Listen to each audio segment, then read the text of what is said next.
प्रीत विहार में पार्किंग विवाद को लेकर एक युवक की हत्या कर दी जाती है। ये नहीं ना कि 15-20 मिनट आधा घंटा लड़ाई झगड़ा चल रहा है, 1-2 मिनट चला, इतनी देर में सीधा गोली की आवाज है। इसके बाद किसी ने देखा होगा। तो उनकी फ़ोटो पे मैंने उनको बोला पापा को फ्लावर्स चढ़ा दो, गॉड से प्रे करना है कि पापा जल्दी से ठीक होके आ जाए। तो ये सेड कि पापा की फ़ोटो, पापा कभी नहीं आएंगे क्या? तो मैंने कहा नहीं आएंगे, बस प्रे करना है ना गॉड से। इसका मेरे से 15 दिन पहले भी मेरी बात हुई थी। किसी की गाड़ी ठोका आया था, दारू पी गाड़ी चला रहे थे। तब भी मैंने इनको आके समझाया था कि आप एक अच्छी कॉलोनी में आ रहे हो और दारू पी कर रात को गाड़ी वाड़ी मत चलाओ। कि हम एक पॉश एरिया में घर लेंगे, एक अच्छी सोसाइटी होगी, एक अच्छा घर होगा, तो हम कहीं ना कहीं अपने आप को इस सेफ एनवायरनमेंट में फील करते हैं। क्या लग रहा है इस इतनी बड़ी घटना के बाद कि पॉश एरिया में भी कोई सेफ है? ये गौरव शर्मा किराएदार। जी। अब उसको क्या लगा क्या नहीं लगा, क्रिमिनल माइंड पहले से ही था उसका, रिवॉल्वर उसके बाद पहले से ही थी। पॉश एरिया प्रीत विहार, जहां पर पार्किंग विवाद को लेकर एक युवक की जान चली जाती है। नमस्कार, मैं पूनम और आप देख रहे हैं झलको दिल्ली से। मैं मेरी मौजूदगी जो है प्रीत विहार में है। आपने कई न्यूज़ चैनल पे खबर ज़रूर सुनी होगी कि प्रीत विहार में पार्किंग विवाद को लेकर एक युवक की हत्या कर दी जाती है। आज मैं उसी लोकेशन पे हूँ, आप देख ही रहे हैं, एड्रेस ये है और यही वो पार्किंग एरिया है जहाँ पर जो है पार्किंग विवाद को लेकर, यानी कहें मामूली से विवाद को लेकर 3 राउंड फायरिंग की गई, जिसमें से एक गोली बताई जा रही है एक युवक को, पंकज नैयर को लग जाती है और उनकी डेथ हो जाती है। उसी पार्किंग में देख, यहीं खड़े हैं आप, हालात आप देख सकते हैं। कई अभी तमाम लोग यहाँ पर आ रहे हैं कवरेज के लिए। और इसी मकान में बता दें, आरोपी परिवार इस पहली मंजिल पर रहता है और पीड़ित परिवार जो है दूसरी मंजिल पर रहता है। कभी ज़मीन के विवाद को लेकर, प्रॉपर्टी के विवाद को लेकर, प्रेम प्रसंग लोग को लेकर और तमाम अन्य चीज़ों को लेकर जो है मर्डर हुए। पर पहली बार राजधानी दिल्ली के अंदर पार्किंग विवाद को लेकर किसी की हत्या कर दी जाती है। ये विवाद आज ये दिखाता है कि सिस्टम का फेलियर तो है ही, पर इस पार्किंग जो है एक सामाजिक समस्या बन गई है और इससे कैसे निपटा जाए। आइए परिजनों से जुड़कर जानेंगे कि आखिर उस दिन ऐसा क्या होता है कि मामूली विवाद जो है किसी की जान ले लेता है। हमारे साथ मौजूद है पंकज नैयर की पत्नी दिव्या। दिव्या जी, थोड़ा सा ये जानना चाहेंगे, जिस दिन ये पूरा घटनाक्रम हुआ उस दौरान आप कहाँ पर मौजूद थे? जब ये सब हुआ मैं नोएडा में अपने घर पे थी। तो क्या आपको सूचना आपके हस्बैंड को मिलती है? मुझे कोई सूचना मिलती ही नहीं है। एक्चुअली मैं उनके साथ कॉल पे कनेक्टेड थी। लास्ट बात मेरी उनकी 2:10 पे हुई थी, जिसमें उन्होंने मुझे बताया था मैं भैया के साथ यहाँ घर पे ही हूँ, आराम से बैठा हूँ, टेंशन की ज़रूरत नहीं, मुझे बहुत तेज़ नींद आ रही है। तो मैंने उन्हें बोला आप सो जाओ, आराम करो, क्योंकि हम लोग पूरा दिन बाहर थे, शॉपिंग कर रहे थे और हम 11:30 बजे अपने घर पे नोएडा में आए थे। 11:45 बजे भैया से बात हुई, उन्हें पता लगा ऐसे कुछ बात हुई है और पारस भी यहाँ घर पे अकेले थे। तो बस वो इसीलिए आ गए कि भैया को कोई दिक्कत नहीं होनी चाहिए, वो अकेले हैं, मम्मी पापा हैं नहीं, वो शादी पे दिल्ली के बाहर गए हुए थे। बस वो भैया के लिए आए थे और उसके बाद फिर मैंने 2:10 पे उनको दोबारा कॉल किया पूछने के लिए कि आप घर आ रहे हो या वहीं रुक रहे हो, तो उनका फ़ोन मिला ही नहीं। मैंने 4-5 कॉल करे, 5वीं कॉल पे भैया ने फ़ोन उठाया, पारस भैया ने, and he was crying badly. उन्होंने ज़्यादा कुछ बोला नहीं, बस वो रो रहे थे और रोते-रोते बोल रहे थे, दिव्या बच्चे मेरे को 2 मिनट दे, 2 मिनट दे। तो मैं समझ गई कि इफ़ पारस भैया is crying this badly then something happened to Pankaj. और तब बस तभी मैं अपने बेटे को उठा के नोएडा से फटाफट यहाँ आ गई। रास्ते में मैंने उधर कॉल करे, मुझे कोई कुछ नहीं बता रहा था। फिर मुझे अपने भाई से पता लगा कि तू रेडिक्स मलिक हॉस्पिटल आ जा यहाँ पे। मेरा भाई भी मुझे कुछ नहीं बता रहा था, तो मैं समझ गई थी कुछ तो हो गया कि ये लोग मुझे नहीं बता रहे हैं। जब मैं पहुँची यहाँ तो my husband was already dead. क्या आप अक्सर इन लोगों से झगड़ा रहता था क्या? कभी भी नहीं, कभी लाइफ में भी नहीं। ये लोग यहाँ 8 महीने से रह रहे थे, टेनेंट्स हैं, इनके पास 3 गाड़ियाँ थी, जबकि यहाँ पार्किंग ही टोटल 4 गाड़ियों की है और 4 फ्लोर है, सबकी एक-एक पार्किंग है। बट वही है, इनकी अपनी थी कि उन्होंने तीनों, कोई बोल भी नहीं रहा था ना आज तक मम्मी और भैया ने कभी बोला, क्योंकि मम्मी और भैया इधर रहते थे, हम लोग तो नोएडा रहते थे। तो मम्मी और भैया ने भी कभी ऑब्जेक्शन नहीं किया, चल रहा था कोऑपरेशन आपस में। कभी 1% भी किसी ने गाड़ी को लेके कभी तू-तू मैं हुई ही नहीं।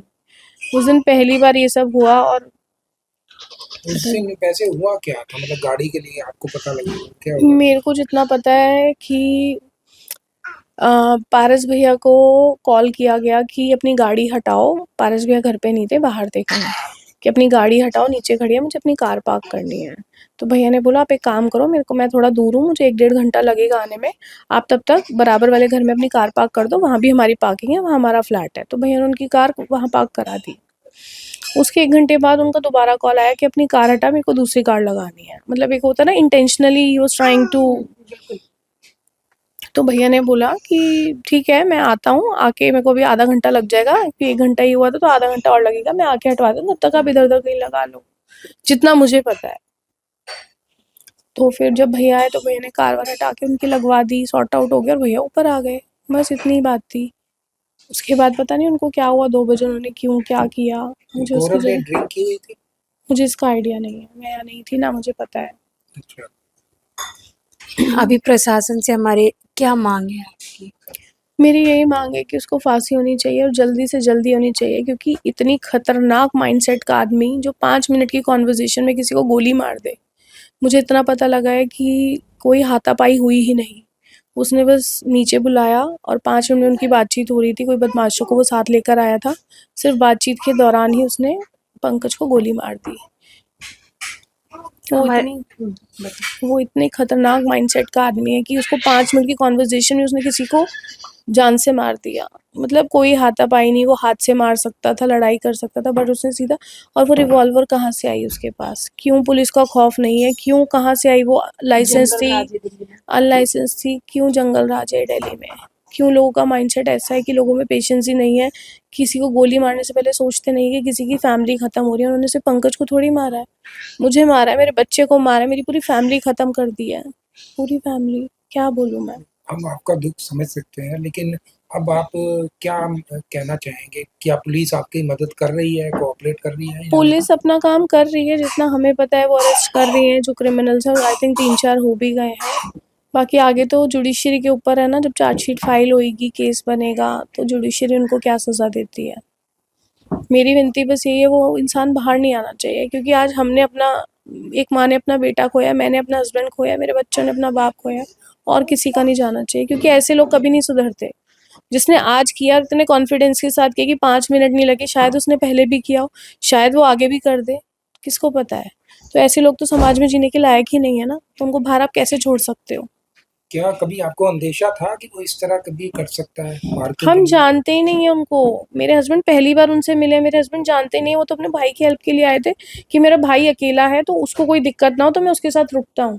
वो तो सिर्फ पारस भैया के लिए आए थे, मेरे हस्बैंड की तो उनसे कोई लड़ाई ही नहीं थी, कोई बातचीत ही नहीं थी। आपके बच्चे को उस पूरे घटनाक्रम के बारे में कोई जानकारी है? मैंने नहीं बताया, और मेरी हिम्मत भी नहीं है कि मैंने कैसे बताऊँ उनके पापा। उसने पूछा, कल भी पूछा मुझसे, कल मेरे हस्बैंड का चौथा था, तो उनकी फ़ोटो पे मैंने उनको बोला पापा को फ्लावर्स चढ़ा दो, गॉड से प्रे करना है कि पापा जल्दी से ठीक होके आ जाए।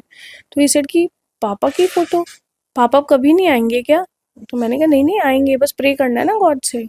तो वो बच्चा है, फिर वो इधर उधर हो गया। फिर दोबारा जब फ़ोटो हम उठा के ले जाने लगी तो मैंने उसको बोला पापा को प्यार कर दो। कहते मम्मा पापा कब आएंगे, कभी नहीं आएंगे क्या? मैंने कहा आएंगे, जल्दी आएंगे ठीक होके। तो ये सेड 4 डेज़ में आ जाएंगे। आई सेड हाँ 4 डेज़ में आ जाएंगे। तो कहता है 4 डेज़ तो बहुत ज़्यादा होते हैं, एंड स्टार्टेड क्राइंग। 4 डेज़ तो बहुत ज़्यादा होते हैं, कैसे संभालूँ मैं ऐसे बच्चे को, क्या बोलूँ।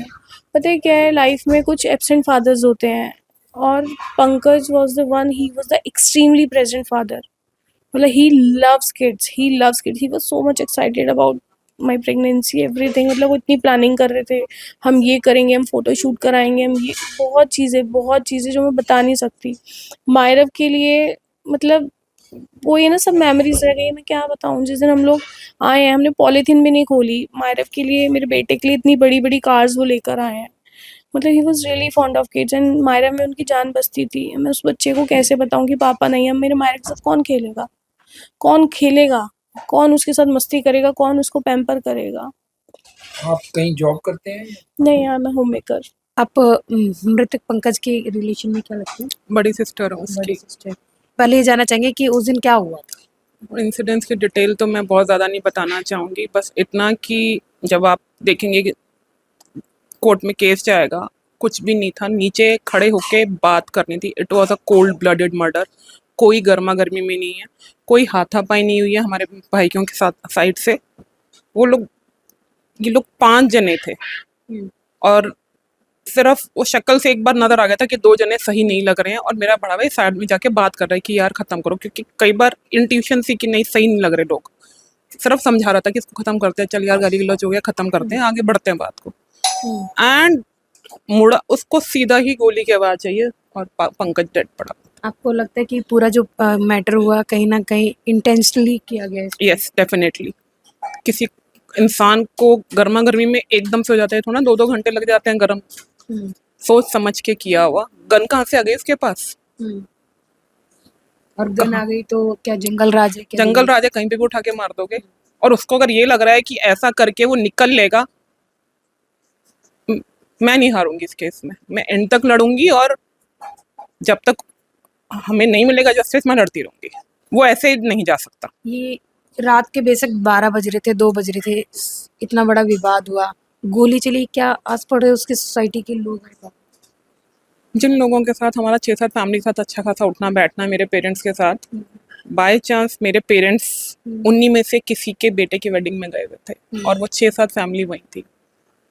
उनमें से कोई होता तो डेफिनेटली उम्मीद कर सकती थी, बट गोली की आवाज़ सुनने के बाद, क्योंकि इतनी ये नहीं है ना कि 15-20 मिनट आधा घंटा लड़ाई झगड़ा चल रहा है, 1-2 मिनट चला, इतनी देर में सीधा गोली की आवाज़ है। इसके बाद किसी ने देखा होगा, जिसको मैं नहीं जानती किसने देखा किसने नहीं देखा, मैं इस बारे में कुछ नहीं हम कहना जब चाहती। कहते हैं कि हम एक पॉश एरिया में घर लेंगे, एक अच्छी सोसाइटी होगी, एक अच्छा घर होगा, तो हम कहीं ना कहीं अपने आप को इस सेफ एनवायरनमेंट में फील करते हैं।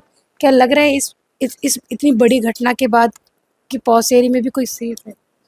अब तो मुझे पॉश एरिया या ये सब समझ नहीं आ रहा, मुझे तो ये समझ में आ रहा है पिछले कुछ सालों में जो दिल्ली में चेंजेस हुए, I don't know, crime capital बन गया है, गुंडा राज बना हुआ है। कुछ होता है जब देखो जी किसी को मार दिया। इतनी कितना, मैं यूएस में रहती हूँ, ऐसे ऐसे इंस्टाग्राम वीडियोस आते हैं कि पीछे क्या हुआ था आई डोंट नो, जब ये सब कोविड नहीं, मैं बाद का मैं मिस कर रही हूँ, लेकिन बड़े हॉरिबल से वीडियोस होते हैं। लोगों के अंदर से इंसानियत ही चली गई है। और जिसने पूरी घटनाक्रम को अंजाम दिया, क्या किस बैकग्राउंड से बिलोंग करता है और कितने टाइम से यहाँ रहे? मैं कोई कमेंट नहीं करूंगी इसके ऊपर, लेकिन जिसने ये किया उसका बैकग्राउंड क्या होगा आप सब अपने आप समझदार हैं, समझ सकते हैं वो किस बैकग्राउंड का होगा। नाम जानना चाहेंगे आपके? मेरा नाम PS चौहान है, मैं A160 में रहता हूँ। पड़ोसी और आप? पड़ोसी एकदम इमीडिएट पड़ोसी हैं, 2 मकान छोड़ के हमारा घर है सामने। जो ये पूरी घटनाक्रम हुआ तो आपको इस बात की जानकारी कब हुई? मेरे बेटे की शादी थी, मैं गया हुआ था उत्तराखंड में, जिम कॉर्बेट पार्क में डेस्टिनेशन मैरिज थी। हमारी 15-16 फैमिली हमारे साथ ही थी, उनमें से नैयर फैमिली, उनके जो पंकज नैयर के मम्मी पापा वो भी हमारे साथ ही थे, शादी में आपके साथ? हमारे साथ ही थे। और बड़े अपने सब मेल मिलाप वाले लोग थे, बड़े अच्छे शरीफ फैमिली है। पिछले 15-16 साल से हमारे संपर्क में है, कभी इनका ऐसा नहीं सुना कि किससे झगड़ा हुआ या क्या हुआ। लेकिन जब से ये गौरव शर्मा आया, इसका मेरे से 15 दिन पहले भी मेरी बात हुई थी, किसी की गाड़ी ठोका आया था, दारू पी के गाड़ी चला रहे थे। तब भी मैंने इनको आके समझाया था कि आप एक अच्छी कॉलोनी में आ रहे हो और दारू पीकर रात को गाड़ी वाड़ी मत चलाओ, ये अच्छा नहीं लगता। तो तब इन्होंने हाथ जोड़ के खड़े हो गए थे, और उसके जो पैसे वैसे थे, जो गाड़ी में नुकसान हुआ था, वो दे दिए थे। हम समझे चलो कोई बात उस नहीं दिन है। भी दारू पी थी। हाँ, खूब दारू पी रखी थी, तुल थे उस दिन भी। ये पूरा घटनाक्रम हुआ उस दिन भी दारू पी रखी थी, उस दिन भी दारू पी कर ही ये काम कर रहे थे। एमएलसी में तो आया होगा। अब MLC का वो तो 12 घंटे के बाद तो अरेस्ट हुआ है, तब तो दारू का असर खत्म हो जाता है। ऐसा क्या हुआ उस दिन जो विवाद बढ़ा? नहीं, विवाद तो पार्किंग को लेकर के ही बढ़ा है। जैसे यहाँ पे किराएदार की एक गाड़ी अलाउड है कि एक गाड़ी अंदर खड़ी कर लो, उनके पास 3 गाड़ियाँ थी, फॉर्च्यूनर है, बड़ी गाड़ी है, एक BMW है, एक गाड़ी हो रहा है, उसका मुझे ब्रांड का पता तो नहीं है। 3 गाड़ियां कैसे अलाउ कर दी गई? और तो वो लैंड रोड से बात तो करे, तूने कैसे अलाउ करी, उसी बात में तो उनका झगड़ा हुआ कि भाई तू एक गाड़ी अंदर खड़ी कर ले, बाकी दूसरी गाड़ी है ज्यादा है, तो एक साथ में इनका एक फ्लैट और है, तो उन्होंने बल्कि खड़ी करवा दी वहाँ पे अपने यहाँ। नैयर फैमिली ने तो यहाँ खड़ी कर ले, फिर पता नहीं उसके दिमाग में फिर भी या तो उसको ये बर्दाश्त नहीं हुआ कि मेरे को ये क्यों टोका टाकी कर रहे हैं कि मैं तो किसी और का किराएदार हूँ, उसका लैंडलॉर्ड दूसरा है, इनका ये अपना, ये भी किराएदार है ना, ये अपने नैयर फैमिली का अपना फ्लोर है। हाँ जी, ये गौरव शर्मा किराएदार। किराएदार। जी जी। अब उसको क्या लगा क्या नहीं लगा, क्रिमिनल माइंड पहले से ही था उसका, रिवॉल्वर उसके बाद पहले से ही थी। अब ये भी इनको आइडिया नहीं था, अगर इनको भी आइडिया होता है कि इसके बाद आर्म्स है तो शायद इतनी बात चुप हो जाते हैं दोनों तरफ से, या तो अभी कोई बंदा कितने निकल लोग के आए। अरेस्ट हुए हैं और क्या क्या उनके नाम? नॉलेज के मुताबिक जो है 4 लोग अरेस्ट हुए हैं। जे- नाम तो मुझे तो एक का नाम पता है। तो विवाद हुआ था तो यहाँ पे कितने लोग थे जब पंकज जी और पारस जी यहाँ पे मौजूद थे, उनके साथ विवाद चल रहा था तो उस समय तो आरोपी- उनके 5 लोग आगे थे, 5 लोग आ आगे थे, वो 5 लोग शामिल हैं मर्डर में। तो वो उकसाने में लगे, मार साले को गोली, मार साले को गोली, मार दे इसको, मार दे, मार दे। उनके बेटे ने उसको उकसाया बहुत ज्यादा। गए। तो जो हमारे को पारस ने बताया ना, उसने मार साले को गोली मार दी।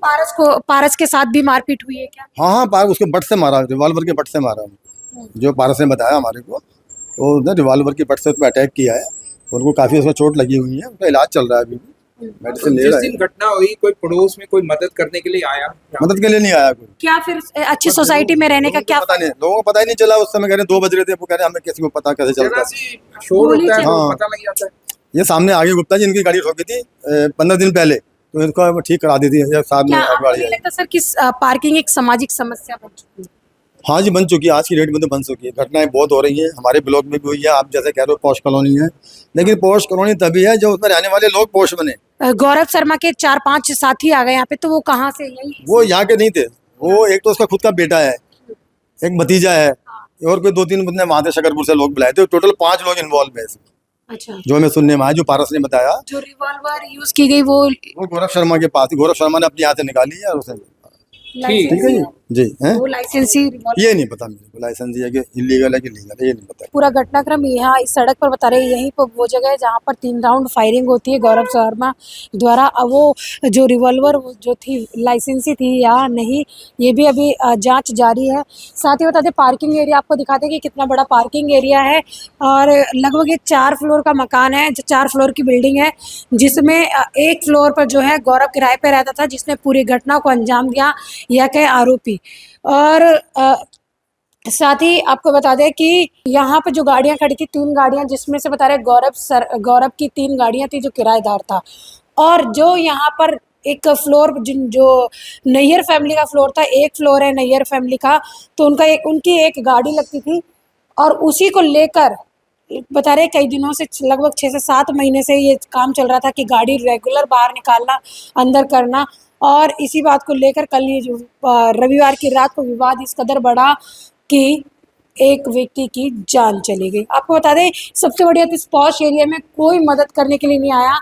आप तमाम बड़ी बड़ी बिल्डिंग्स यहाँ देख रहे हैं, बड़े बड़े ऊंचे ऊंचे मकान देख रहे हैं, पढ़े लिखे लोग हैं, और चाहते तो सभी लोग इस पार्किंग विवाद को वही सुलझा देते, तो आज पंकज नैयर सभी लोगों के बीच होता। अब पंकज नैयर के परिवार की बस एक ही गुहार है कि न्यायालय से कि पंकज के परिवार को न्याय मिले, ताकि कोई अन्य पंकज जो है इस तरीके के अपराधों का शिकार ना हो, उसका परिवार इस तरीके के अपराधों का शिकार ना हो, ना इस तरीके से दोबारा कोई पार्किंग विवाद उत्पन्न हो। इस वीडियो के बारे में आपकी क्या राय है, हमें कमेंट सेक्शन में जरूर बताएं। इसके साथ ही देखते रहे झलको दिल्ली में कैमरामैन नरेश के साथ पूनम। झलको